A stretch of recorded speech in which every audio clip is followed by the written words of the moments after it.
What's going on, guys? It's the RPO Podcast. We are back live, and we have, first of all, I'm Jerome Jones, your humble host. We got Ray Roberts. How you doing, Ray? I'm good, Jerome. How are you? I'm great. I am so excited because today we have a new audience in the building. We got, we usually do our Facebook Live, so now we are live on also YouTube, and we are live on Twitter. So hello to our new family on YouTube and Twitter. We are super excited about this episode and getting things done. If you guys don't already know, this is the RPO Podcast, your favorite college football podcast. We are here today. Ray, how are you feeling today? First of all, I'm good, man. How are you? Doing good. I'm always good. I always get a little bit more antsy once the season gets closer and closer. Each time we on this podcast, I just feel it's getting closer. So you're gonna see me get more exciting as the days just go and go. I'm super excited about this, and hopefully we have a season. Ray, how do you feel about this? Do you feel like we're gonna have a season? I'm really nervous right now, man. I really am. I hear you. Oh man, there's so much going on right now, and every little report makes me even more and more nervous. All those Clemson players are out right now. It's very scary time right now, but hopefully it gets resolved. Hopefully we have a good season. We have some good stuff going on. So, guys, if you already don't know, we are a interactive podcast, so we love your comments. So, if you can, just comment on our comment section. Comment in the comment section as much as you can because we love our comments. Let us know if we say something wrong. Let us know if you have a bad list. Let us know if you don't agree with the players or teams that we talk about today. So, please, let's get some interaction. So, if you guys haven't been watching us every week, we are live every week on Wednesdays around 7:00. So make sure you tune in each week. But the last couple of weeks, we've been talking about different conferences and different players in those conferences and the top players in the NCAA in general. So today we're going to continue our topic of discussion with that. So last week we did the exterior linemen, so your tackles on both sides. So now we're going to do the interior. So Ray, Ray has his list of five. Was it five? Yeah, five players. Yeah. So Ray, I want to hear what you got. Who are your top five interior linemen coming into 2020 season? Well, my number one is Creed Humphrey, center from Oklahoma. You're going to notice that a lot of, like, three of my top five guys are centers. Mm-hmm. Now, I think all of them can play guard, but I think with the way things are going now, you need athletic centers too. So, because a lot of them move now, they pull, they do a lot of different things now in the run game. Mm-hmm. But Creed Humphrey is my number one. I was actually hoping he was going to come out in last year's draft because I think he was the best interior offensive line last year too. So I think he'll just build on that and injuries aside, all things being what they should be. He's my number one guy. I think he'll be the best first offensive lineman drafted in this coming draft, at least interior offensive lineman, not a tackle. You won't ever see an interior guy go before a tackle. Yeah. But as far as the interior guys, Creed Humphrey will be the first one drafted. I'm pretty sure of that.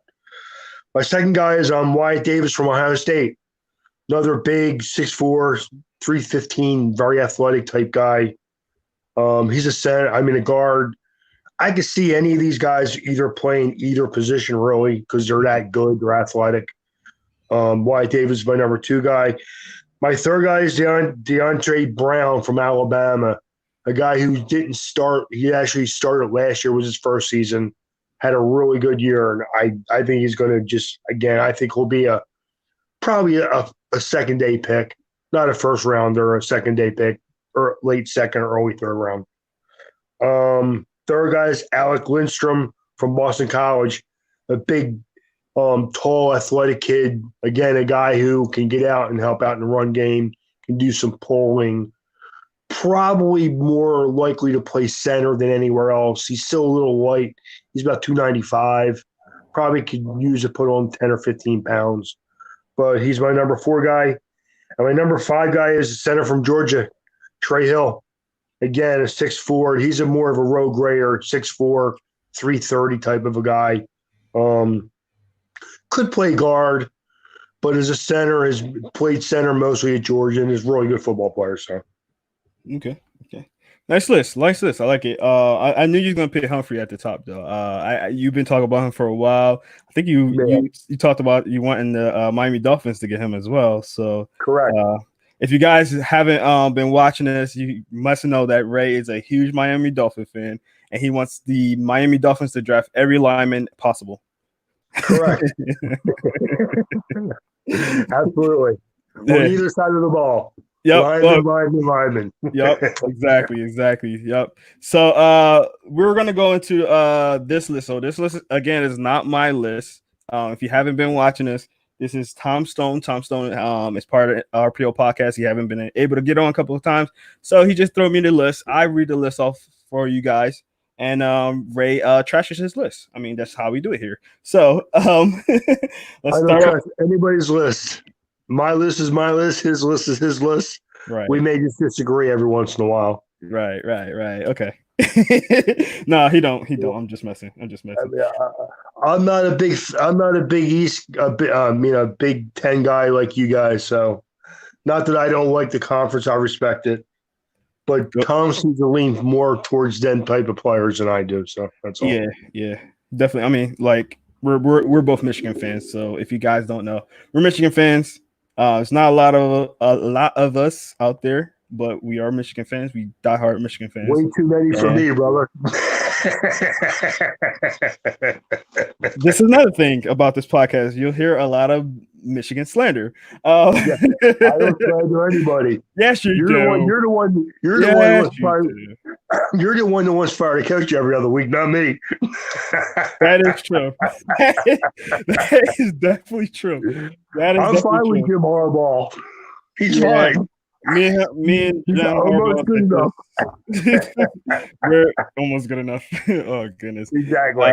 Hopefully, we can get him some Ohio State wins every once in maybe like 10 years. I don't know. But anyway, let's get to Tom's list and start talking about Harbaugh. Interior offensive lineman. He has number one Wyatt Davis from Ohio State. Of course, why would he pick that? Number two, he has Creed Humphrey from Oklahoma. So you're number one guy. Number three, he got Trey Smith from Tennessee. Number four, he has I'm about to say Williams. Trey Hill from Georgia. And then number five, he has Deontay Brown from Alabama. So Ray, how you think about that list? No, I like his list. That's a great list. Yeah, I think so too. We ping ponged a couple guys here or there. Yeah, I mean, I like Wyatt Davis. Him and Creed Humphreys are probably easily my top two guys. I agree with him 100% there. That's a great center guard combo. They're going to both look good in the Miami Dolphins unit, in 2022. You can't have it all, Ray. You can't have it all. Why not? That's true. You need it all. Never mind. Take it all, Ray. You need it all. Man, I've been a long sufferer fan at this point, man. I put up a last year, and I did it with going into the season, knowing we were going to be bad, and understanding what they had to do. They had to reset their franchise, and they did it. We'll see what happens now. You had Dan Marino, a Hall of Fame quarterback. You had some really good years, though. I had a great Dan Marino. How many championships did I win with Dan Marino? Thank you.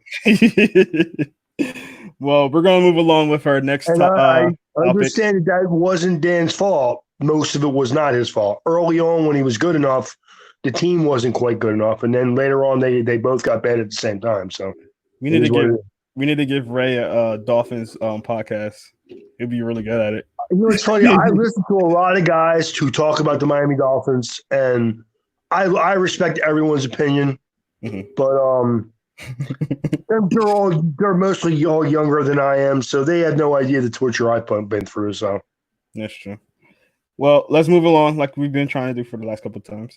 So we're gonna go into the conferences. So we're gonna talk about the last couple of times we talked about the Big 10. We did Big 12. We did Pac-12. I think we did one other. But this week we're gonna do Conference USA, which is obviously not the more sexier conferences, but they got some really good players in there. They produce really good players in there, and we're gonna talk about some of the teams. So, Ray, who will be your top three in the West and the East for you? So let's start off with the East. Well, in the East, I have, and this is going to come with a caveat, though. I have FAU.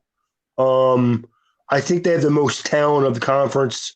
I'm a little worried about Willie Taggart being their coach, a little bit, but he is a guy with a decent resume. He was a horrible failure at Florida State, but he has a resume.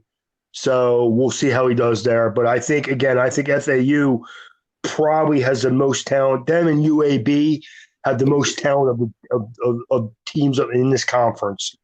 Does that mean they're going to win a championship? No, I think UAB will probably win this conference championship, but I think FAU will be the top team in the East. Number two, I have Marshall. I like the Thundering Herd. I think they're a good team, well coached by Doc Holliday. I like their quarterback, Isaiah Green. He's a pretty athletic kid. Defensive back is Mazee Johnson, who's a guy you should check out. He's a corner safety hybrid. You will love him, Jerome. So, of course, he's that's my second team. Third team is Western Kentucky. Now, I like Western Kentucky's defense.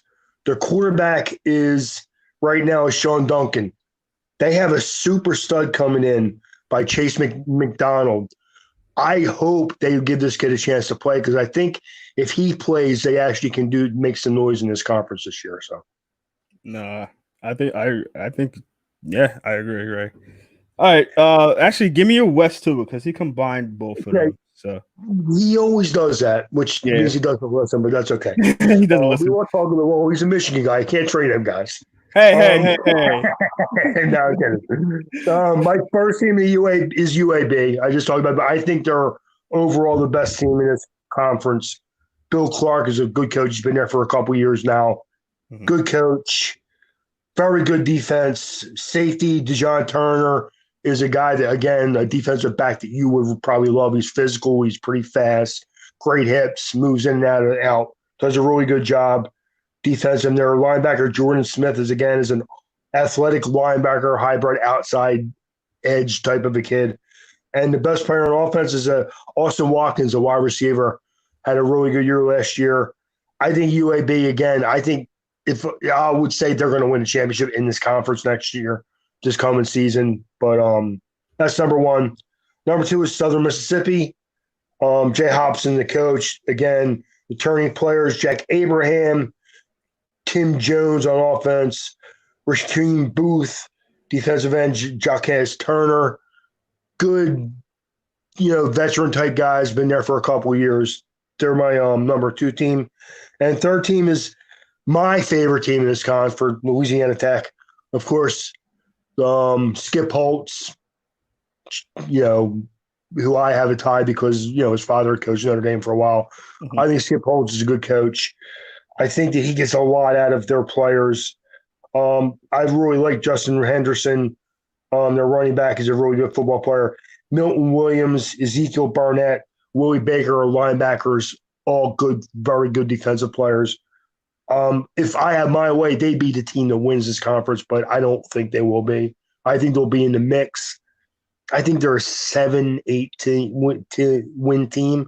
I think UAB is a pretty sure bet to win at least 8 or 9 games. So I think they'll probably finish a little ahead of the other two teams. So yeah, I really like UAB. I think they have a couple of players that are going to be really good. A couple of players that we actually interview or that are really good from there. They're a sleeper team that nobody really knows about. So I do like that team. We do have our first couple of comments in here. We got Avery Collins. Thank you, Avery, for being in here. He says that Turner is nice. So Turner from UAB. So he likes Turner, as you say on the screen. He likes Turner. Yeah, he's a good player. This kid can probably play some corner. I think as a free safety, he'd be a really special player there. I think the nice thing about him is he's a good tackler, and he can play really well in the slot, play slot receivers, and really do a nice job. I think they only completed 13 passes against him all of last year. So, yeah, and when he played against slot receivers, which is almost nothing when you think about how much balls some guys usually catch. So, yeah. Well, I think that I really do think that's a sleeper team. All right, let me get through I'm about to say Avery. Tom's list. Sorry. Yeah. Tom's list. Let's get through Tom's list. So I'm kind of disappointed in him, and you'll hear why. Number one, he got Florida Atlantic. So he got FAU, which I think you had number one as well. I have number one in the East. Yes, I have him as my number two team in the conference, but my number one team in the East. Yeah. Yeah. Number two, he has Louisiana Tech. I think they're a good team too. I don't think I'm that high on them. He has Marshall. I think Marshall's going to be a good team on there as well. Number four, he got Southern Miss. I like the team as well. And number five, he has Middle Tennessee State. Do you agree with that list, Ray? I don't disagree with it. I think Middle Tennessee State is a young, up-and-coming team. I think that I could see that over Western Kentucky maybe. Mm-hmm. I had a mixed feelings about them two teams.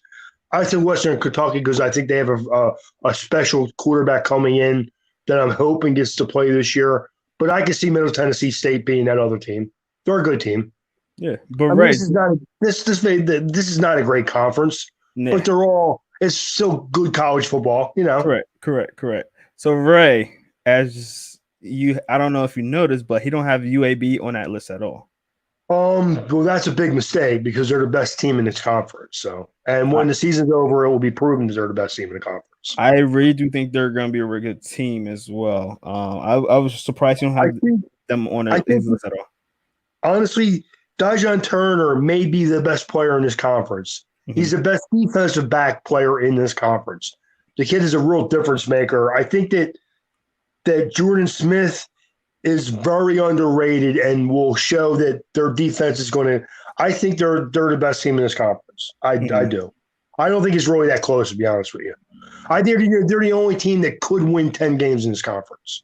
I'm not saying they will. I like it. I think they'll win 9, but they could win 10.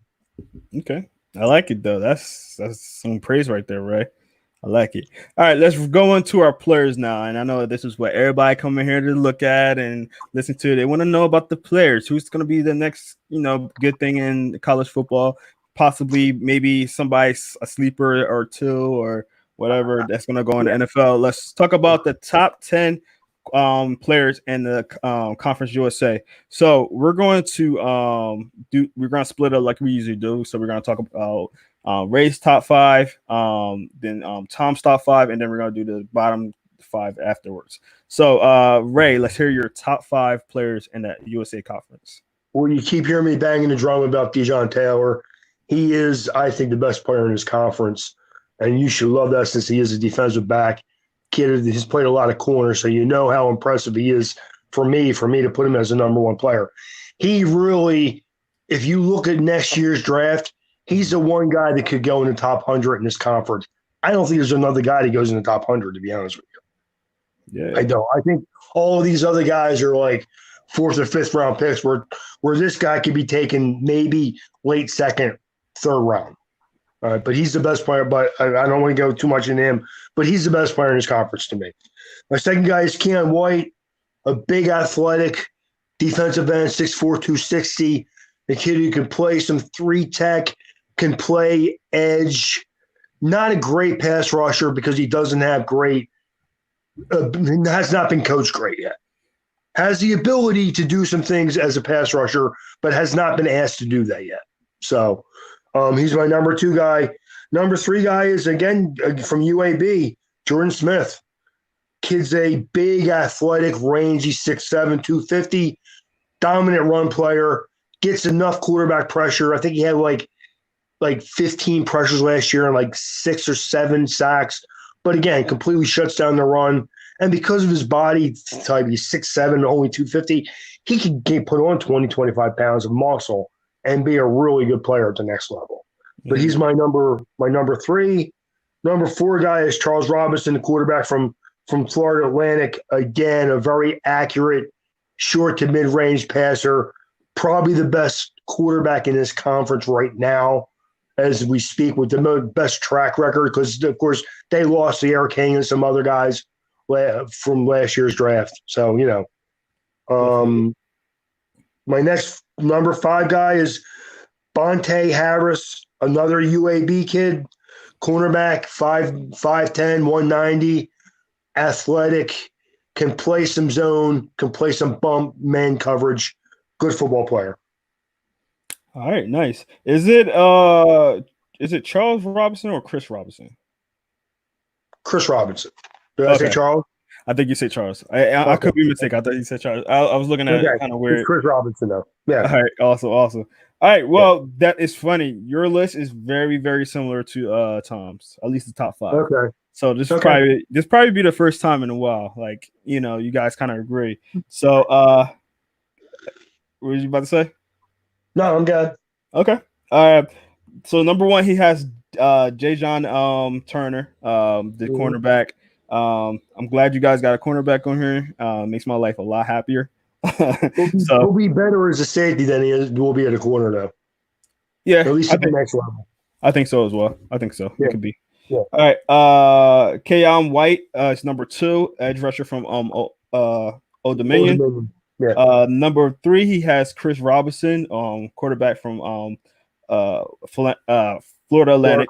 So this will be the second time maybe that he don't have a quarterback in his top 2. So he must be listening to our podcast and dumbing it down a little bit. Well, this team had Mason Fine and James Jordan last year, and they lost both of them guys, and they were the best 2 quarterbacks in this conference last year. Correct. And this kid put up decent numbers, doesn't push the ball downfield, but is a good athlete, makes some nice short throws, is a smart player, doesn't turn the ball over. Nice, yeah. All right. So number 4, he has Jordan Smith from UAB, and then number 5, he has Bronte Harris, number cornerback from UAB. So you both got the same player at the same spot. How you feel about his list? I like his list. Sounds familiar. Y'all copying off each other. I don't even know where Tom lives, to be honest with you, man, but that's okay. I believe he lives in PA. I believe he lives in PA. I know he lives in Pennsylvania somewhere. Yeah. If you guys don't know, we from Jersey, so we're Jersey boys over here. So, anyway, before we get some backlash from that, how does he have 3 UAB players in the top 5, but not have them as one of the top teams in the conference? Ray, he has explain that to me. Ray, he has 4 UAB players in the entire list. And don't have him in the. I was actually going to as a top 16. We gotta get him on this podcast. Wow, sometimes that Michigan stuff does show, man. Hey, let me tell you. Right, you're being disrespectful. See, look, now we got a new audience now. Ray's being disrespectful over here. I'll be honest with you. They're the best team in this conference. Mm-hmm. They are. They have the most talent of any team in this conference. So they're not a top 6 team. Okay. All right. Four top 10 players. But not a top 6 team in the conference. Wow. Let's move along. Okay. Let's move along. All right, Ray. And I'm not backing anybody. I'm just saying facts, brother. Okay? Okay, Mr. Notre Dame fan. Yeah. Y'all definitely not. That's right. Y'all too spiritual. I told you before. I stay next to God, Notre Dame, brother, okay? I told you not to listen to you again. Anyway. It's all good. All right, let's get to 6 to 10, Ray. Who you got? Okay. Number 6 is Austin Watkins, another UAB player. Does Tom have him in his top 10? Austin Watkins? Yes, he does. Oh, wow, another guy that's not going to be a contender this year. My next kid is a Charlotte kid from Victor Tucker, first receiver who excels as a slot player. I toss back and forth. I really like this kid. Mm. He's a little like, how do I say it? He wants to do his own thing sometimes. He drifts.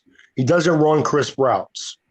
He kind of he's a wide receiver. They kind of will do that sometimes, but still a good football player. So I have him at number 7. Number 8, I have another edge kid, D'Angelo Malone from Western Kentucky. More a kid who needs to put on weight because I don't think he's versatile enough to play off-ball linebacker, but he's got good height. He's about 6'4", 230, 235. Probably to play at a defensive end spot at the next level, he needs to put on some weight. I don't see a kid who's super athletic where he can do too much at linebacker. I think he's only a defensive end. But again, one of the best players in this conference. So next kid is Chris Reynolds, Charlotte quarterback, another athletic kid who was a nice, good athlete who helps your running game tremendously with read option and stuff, and just able to take the ball down and run for himself. Is an okay passer. That is probably the worst part of his game. Is really his accuracy is not great. It's okay. It's okay when he's like throwing the ball, just dumping it off to people. When he tries to do anything in the passing game, he's not as good. But again, a kid who will get a look at the next level because he's a smart, athletic kid. Number 10 player is another quarterback, Asher O'Hara, from Middle Tennessee. Like Asher O'Hara, good football player, dual threat quarterback. Again, a kid who makes the running game go with his athleticism. So, number 10. All right. Well, Ray, y'all list, I think y'all just copying off each other. I mean, it's literally the same list. Exactly the same order. Everything. Not the same order. Very close though. Very close though. If we're both doing our homework at all, we should come up with similar list, right? Yeah. I mean, Even if you wanted to just Google next year's draft, and Dijon Taylor is the only player in this conference that appears in the top 100. Mm-hmm. So obviously he's going to be the number one guy, right? Yeah. You know? Yes, definitely. So let's read his list. All right. So number 6, you got Victor Tucker from Charlotte, wide receiver. So I think you had him at 7, right? I have him at 7. Yep. And so number 7, he has Austin Watkins, wide receiver from UAB. So y'all flip those 2 players. Number 8. So this is where it's a little bit different, but not much. So he has actually Chris Reynolds at quarterback from Charlotte. Number 9, he has Asher O'Hara, Middle Tennessee quarterback. And then at 10, he has D'Angelo Malone, edge rusher from Western Kentucky. So, like we always say, he kind of values the quarterbacks a little bit more, so he has them just slightly higher than you. But like literally, flip the 2 wide receivers and then put Malone at 8, and then slide the quarterbacks down. Y'all got the same exact list. Yeah, I think where the difference is, again, he overvaluates quarterbacks. I will be honest with you. If you ask me which one of these guys will play in the NFL, it will be D'Angelo Malone. That's why I would have him rated higher. Okay, I agree with that. That's all. You know, agree with that. So, with that being said, do you really think it's more of a overvaluing the quarterbacks, or it is the best position in college football? So he looks at it a little bit different than most people. Completely disagree that it's the best position. Completely disagree. Absolutely. How many times is a quarterback in any level the best player on their team? How many times? I know what you're about to say, but go ahead. Yeah, never. It's not always. No. If you look in Chicago, Jerry Rice. I'm sorry, Joe Montana. Joe Montana, the best player on the 49ers. He may be like 4th or 5th. He may be the best quarterback that ever played for the 49ers. Is he better than Roger Craig? Ricky Waters? Jerry Rice? John Taylor? Terrell Owens? Is he? Maybe not. I mean, my thing is, if you say to me, my quarterback is the best player on my team, way beyond anybody else, you know what he is? He's in trouble. Okay?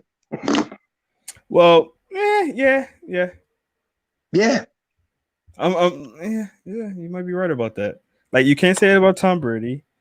You can't say Tom Brady may be the one guy you could say he did a lot with very minimal, like, okay skill players. But his trench players were always primo, man. Always a good, solid offensive line. Always a very good defensive line. And a very good defense. That's what I was about to say. He always had, always a good defense, at least. Their first 3 Super Bowl teams were all teams that were Willie McGinnis, Teddy Bruschi, Ty Law, all them guys.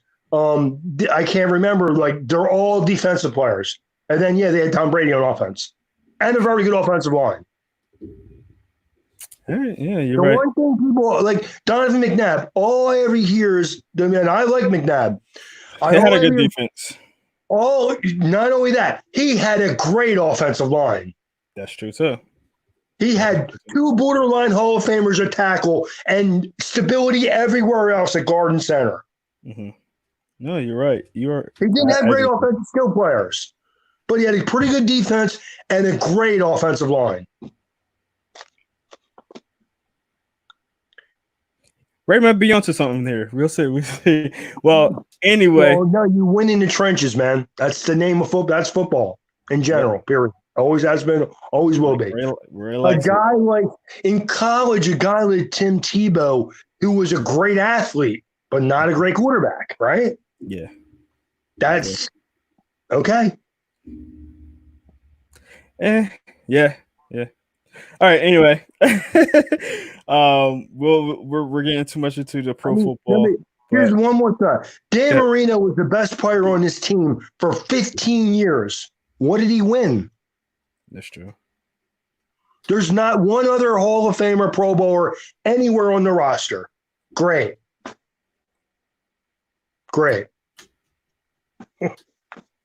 Well, Ray knows his quarterbacks.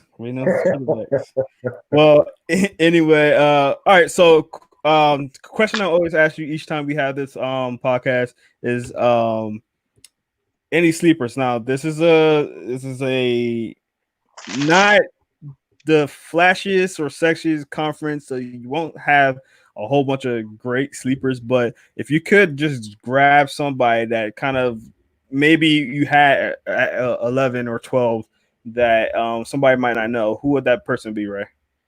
One is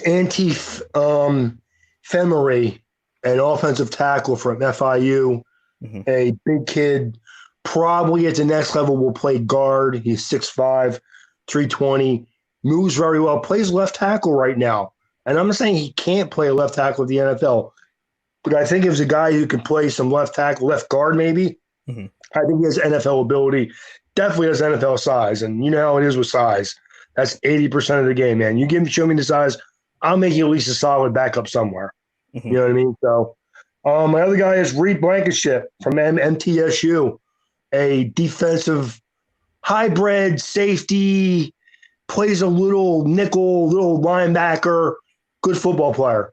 That's my two sleepers, one on offense, one on defense. Okay, nice. All right, well, that's going to do it for us today. Thank you guys for all checking us out. We thank all our new viewers. We had some good people in the chat room, even though most of y'all didn't say nothing. But it's okay. We'll get you later. We'll grab you later. But if you enjoyed what you've seen, please like this on YouTube. Please subscribe to Inside the Hatches. Also, guys, we're giving you guys a chance to come in and share your opinion on what's going on with the college football and what you want to say. So if anybody in here wants to jump in anytime, let us know. We are definitely will invite.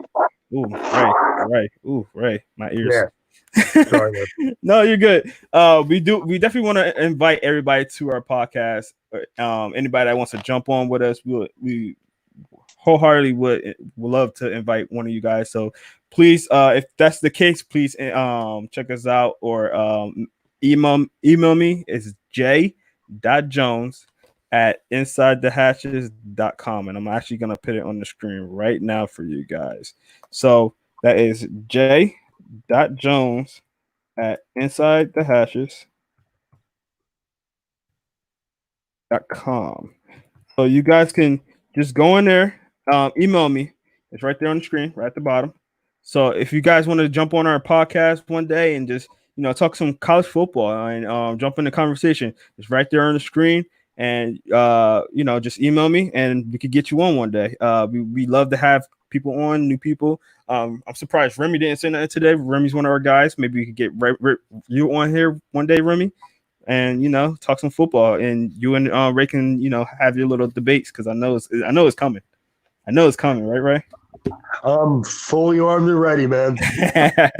So guys, please, we do appreciate everybody that's in our podcast, all the new people that are watching on Twitter, all the new people that are watching on YouTube. We do appreciate each and every one of you guys. Please make sure you check us out on InsideTheHatches.com, where you find all our content. Also, you can find all our other social media. So if you look right up there, we have Twitter, we have Instagram, we have Facebook. That's Inside the Hatches, Inside Hatches for Twitter.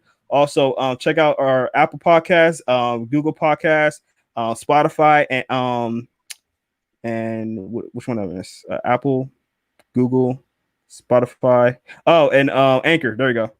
Follow all that, because we have all our player podcasts on there as well. So a lot of these players that we talk about, we interview a lot of them. So please check that out. If you could just please check that out, because it really does help us out. It helps us support us.